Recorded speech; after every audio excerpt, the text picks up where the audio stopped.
据俄罗斯媒体卫星通讯社的消息称，菲律宾领导人杜特尔特在4月21号接受采访时肯定地表示，他已准备好向南部海域派遣战舰，以维护菲律宾的权益。不过，与上一次不同的是，杜特尔特此次在回答问题时特别强调，他对南部海域的渔业并不关心，他最看重的还是这一海域的石油和矿物资源。毫无疑问，在下令出动军舰后，杜特尔特现在终于算是亮明了菲律宾的立场。潜台词就是菲律宾不排除同中国发生流血冲突。据了解，中国渔船聚集牛轭礁事件在1个多月前就开始在菲律宾国内发酵，但杜特尔特此前一直通过总统府发言人发表讲话，一再强调中菲之间没有任何分歧，该事件可以通过外交渠道和平解决。然而，由于菲律宾军方和亲美势力的鼓吹，菲律宾民众群情激愤，纷纷批评杜特尔特对中国的软弱，于是乎就有了所谓的杜特尔特想对华动用战争威胁这么一出。但菲律宾的军舰真的会将赴南海对抗中国采油吗？分析认为，杜特尔特在讲话中其实也留了一手，特别强调菲律宾对钓鱼没有兴趣，言外之意就是他并不介意中国渔船在牛轭礁附近海域停留。随后，杜特尔特强烈反对中国在牛轭礁开采石油。值得注意的是，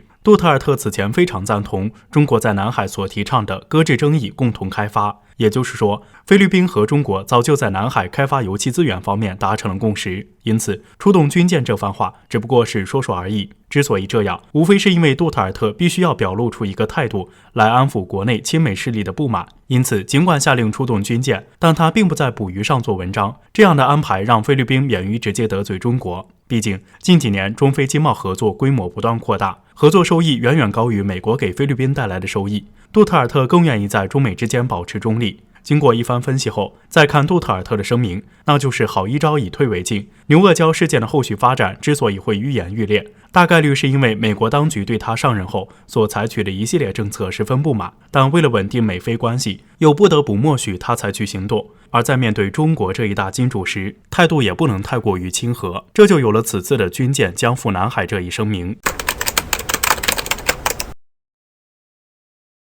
据环球时报的消息称，美国战略司令部司令查尔斯·理查德海军上将在近日接受采访时公开表示，中国正在迅速扩大战略力量，到2020年代的末期，中国有可能将其核武器储备翻一番，届时中国还拥有现代化的第6代核战略轰炸机和核潜艇。目前，中国有能力在地区范围内实施一切可行的核行动，并预期很快也将具备跨洲际使用核武器的能力。这位美司令说出的这番话可谓语出惊人，但中国真的有他所说的6代战略轰炸机和核潜艇吗？答案其实很简单，那就是没有。如果真的有的话，那他对中国说话就不是这番态度了。要知道的是，根据中国军事专家的通俗看法，中国的战略轰炸机和核潜艇大概都在第3代水平，至于第6代，别说中国了，连美国现在的技术都没有挨上边。举个例子，就拿美军的 B2 隐身轰炸机来讲，该机型属于是第3代战略轰炸机。如果中国有所谓的第6代战略轰炸机的话，那打美国就跟成年人欺负小朋友一般简单。毫无疑问，美国人现在为了制造中国威胁这一说法，可以说是无所不用其极，就连司令都出动了。但第6代战略轰炸机和核潜艇这一说法已经达到了无中生有，严重违背基本常识的程度，让人难以想象美军堂堂一个司令怎么会说出这种没有脑子的话。而且更令人想不通的是，这边刚渲染完中国拥有第6代核轰炸机以及核潜艇后，理查德司令却又开始认为中国在核武器非常的落后。在上文，理查德说中国有能力在地区范围内实施一切可行的核行动这一行为，通俗来讲，这一行为就是从和平时期的状态上升到基于预警的发射和高风险的发射的态势。但实际上，作为核导弹，其本身就处于一种紧急发射状态，一旦接到发射命令，要在最短的时间内发射，这是基于预警系统提供的信息，也是核能力建设所必须的。早在冷战时期，美国就有了一套基于预警的发射系统，所以分析可知，在理查德司令的看法中，他把中国的核武器看得太落后而非先进。之所以前边会口不择言地说中国有什么第6代战略核轰炸机和核潜艇，可能主要的原因就如同著名军事专家杜文龙所说的那样，为了放大中国威胁，争取军费，美国疯了。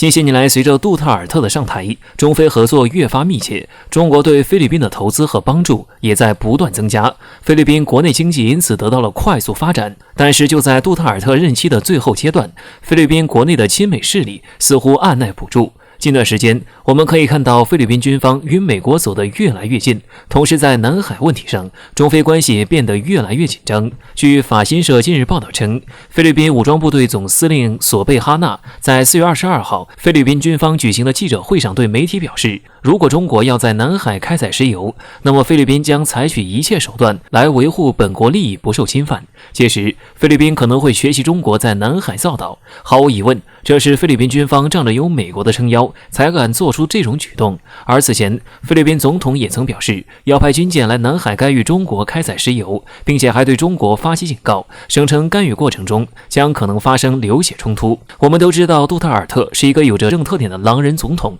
其在任职期间因为狂对美国而让许多中国网友对菲律宾的印象改变了不少。因此，很多人认为菲总统对美国的叫嚣是一种亲华表现，代表菲律宾在中美间选择了中国。但实际上，从始至终，菲律宾都没有打算在中美间选边站，而是一种游走的方式来维持与中美两国的关系。虽然菲律宾表面上对美国态度强硬，但这仅限于在美国的承受范围之内，同时也与中国保持合作。菲律宾就是以这种在两国间平衡游走的方式，求得了生存和发展。至于现在中非关系的紧张，大概率也是因为杜特尔特任期即将结束，为了在下次大选能够得到更多的亲美势力支持，所以杜特尔特才会借南海问题对中国表示强硬，并发出中非友谊有限度的这种强硬言论，对美国释放友好信号。最后，对于中国来说，无论菲律宾想在南海造岛这一举动是真的上了美国贼船，甘当美国恶华的棋子，还是为了本国大选不得已而为之，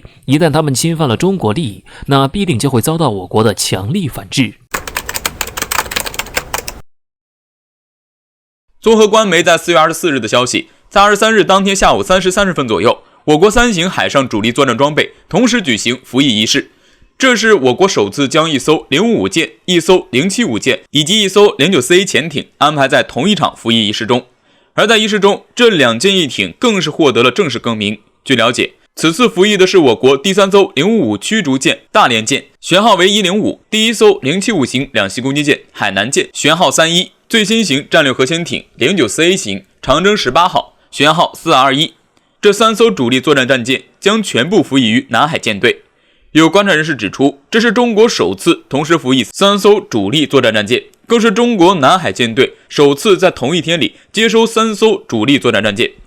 这样3个大国重器同时现身，其实也反映出了当前局势下我国对海上国防力量建设的重视程度。此外，同时服役于南海舰队，这其实也侧面说明我国对当前南海局势的重视程度和警惕程度，从某种角度来说，也是已经对国际形势做出了一定的预判后进行的决策。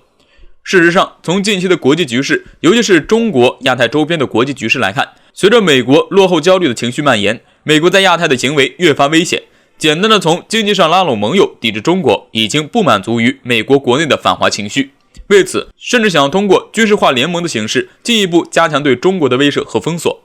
从印度、越南等国在边境问题上反复横跳，到美日联手在台海问题上多次干涉挑衅，甚至于在美国怂恿下一直想要等待时机保持中立态度观望事态发展的东南亚等国已经开始有了明显异动。可以说，这种情况下，我国加速海上国防建设已经是迫在眉睫。